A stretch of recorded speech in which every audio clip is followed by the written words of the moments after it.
Olá, samaritanas! Hoje é o nosso último vídeo da série Mulheres da Reforma, em comemoração, alusivo ao mês da mulher, que foi o mês de março. Eu trouxe aqui para vocês uma sequência pequena, mas em formato de série, de algumas mulheres que, na minha opinião, marcaram o período ali da Reforma Protestante. Nós começamos com a Catarina Vambora, que foi a esposa do Martinho Lutero. Depois, em seguida, nós vimos a Margarida de Navarra, que foi uma rainha da França muito influente ali naquela época. E hoje eu trago para você uma mulher, assim, uma verdadeira mãe dos reformadores.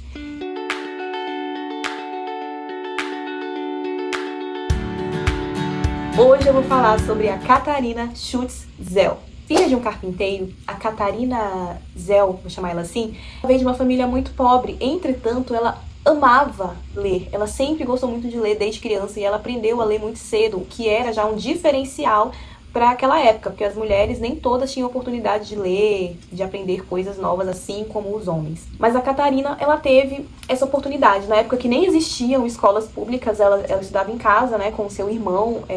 Naquela época era comum as famílias que faziam questão que seus filhos estudassem, eles estudavam em casa, então ainda não tinha aquele negócio de escola pública. E por conta disso, desde muito cedo, desde muito jovem, a Catarina Zell, ela já lia a Bíblia. Ela era uma pessoa muito assídua na leitura bíblica. E ela sempre foi muito polêmica. Ela lia a Bíblia e ela tirava, assim, perguntas que as pessoas não sabiam responder ou muitas vezes não queriam responder mesmo. Por ter esse comportamento, assim, muito instigante, digamos assim, né, muito pertinente em relação a muitas dúvidas que ela tinha, ela foi meio que não aceita ali pelos religiosos, né, ainda quando jovem.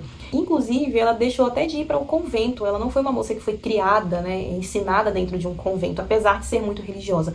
O que era um fato, assim, um tanto curioso para a época, porque a maioria das moças que eram religiosas tinham ali a meta de ir para o convento, né? Às vezes não necessariamente para virar uma freira, mas para ter ali, de fato, uma criação, uma educação um pouco mais religiosa, mais tradicional, digamos assim. Catarina, ela se casou com um homem chamado Mateus Zell, por isso, né, o sobrenome dela, e ele era um sacerdote ali da Igreja Católica. Lógico que depois que casou com ela, foi ali excomungado da Igreja Católica, porque eles não aceitavam o casamento de líderes, né, religiosos.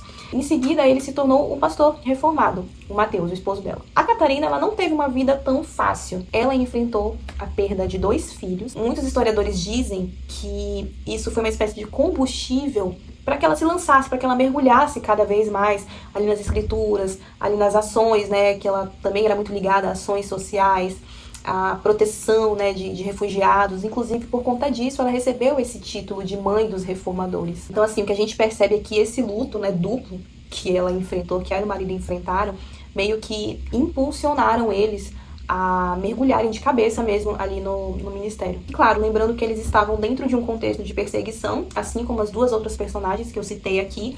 E a casa da Catarina e do Mateus, eu tô traduzindo aqui, tá? Que é Matthew, né? Mas eu tô, né, traduzindo pra vocês, Mateus.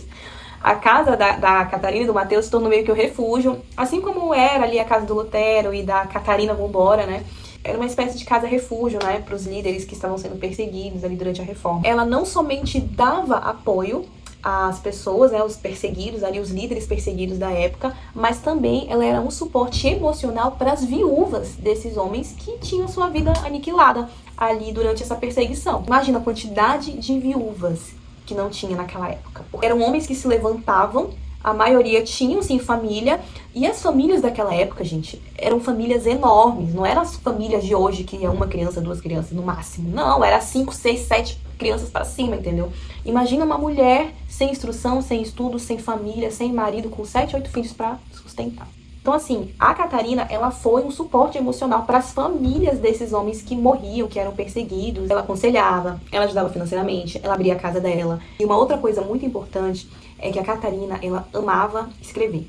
Ela auxiliava o marido dela de forma ministerial mesmo. E ele a reconhecia como uma espécie de pastora auxiliar dele. O que naquela época era assim, meu Deus, um homem reconhecer que a sua esposa tá no mesmo nível intelectual que ele, inclusive em relação ao próprio ministério, isso era algo assim muito top. E o marido dela tinha essa consciência e ele expressava isso abertamente. Ela é a minha auxiliadora no ministério, ela é o meu suporte aqui ministerial. Ela foi uma das primeiras mulheres que pregou ali durante a Reforma, sabe? Ela dava muito valor na questão da música, ela chegou a editar um hinário, ela traduzia salmos, ela escrevia ali devocionais para poder ajudar as mulheres, como eu falei, né, as viúvas. Então, assim, ela de fato era uma mulher que, assim como a Margarida, que foi a personagem que nós vimos no vídeo passado, soube usar as suas habilidades com a escrita, né, no caso com a música, para poder abençoar a vida de outras pessoas, para poder levar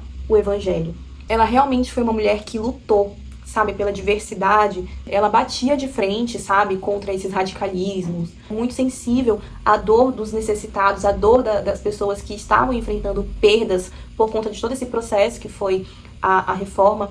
Foi uma mulher que realmente lutou por uma igualdade, digamos assim, dentro do contexto ali evangélico, mas sempre pautada na Bíblia, nunca passando por cima do seu marido, sempre junto com ele, sendo validada por ele, que é algo fundamental no ministério feminino, se você é casada. Considerada a primeira pregadora da Reforma Protestante, teóloga, mãe, defensora da fé, uma mulher que não precisou passar por cima de ninguém, não precisou passar por cima do seu marido para poder desenvolver o seu ministério. Diante da história dessa mulher de hoje, dessa nossa personagem, eu consigo fazer um contraste com duas outras mulheres da Bíblia. A primeira é a juíza Débora. Débora foi considerada uma mãe em Israel. Ela mesma fala que se levantou como mãe em Israel. Mas esse mãe que Débora fala não era assim no intuito de me levantei para liderar vocês. Não, eu me levantei para tomar as dores de vocês, assim como uma mãe faz por um filho. Então é isso que eu enxergo na Catarina Schutz. Essa mulher que não queria um destaque, né? Não queria um título de líder, de primeira pregadora, de mãe, mas ela se tornou isso, se tornou mãe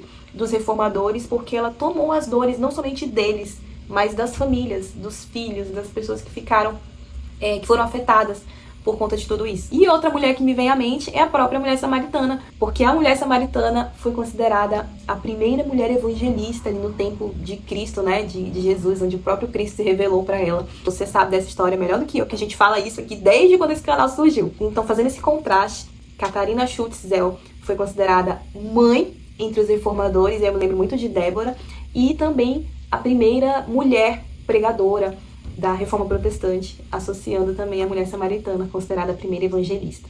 E esse foi o último vídeo da nossa série Mês da Mulher, Mulheres da Reforma. Eu espero que vocês tenham gostado. Claro que dava pra trazer muito mais coisa, porque é uma infinidade de coisas, né? Se você for pesquisar na internet, tem muitas outras mulheres. Isso aqui foi só um fiapo, gente, do que é tudo isso. Mas eu espero que com esses 3 vídeos, né, eu tenha despertado em você a curiosidade de pesquisar mais sobre isso, de ler mais sobre isso, porque isso faz parte da nossa história, a gente precisa saber, a gente precisa estudar sobre isso, porque muitas pessoas se sacrificaram, perderam suas vidas para que eu e você estivéssemos vivendo tudo isso que a gente está vivendo hoje em relação a evangelho, e eu espero que você tenha gostado. Não esquece de curtir, comentar, compartilhar com quem você ama. Se você ainda não é inscrita, se inscreva, porque você recebe as notificações e fica sabendo sempre que eu postar alguma coisa por aqui. E te espero no próximo vídeo com novidades. Beijo!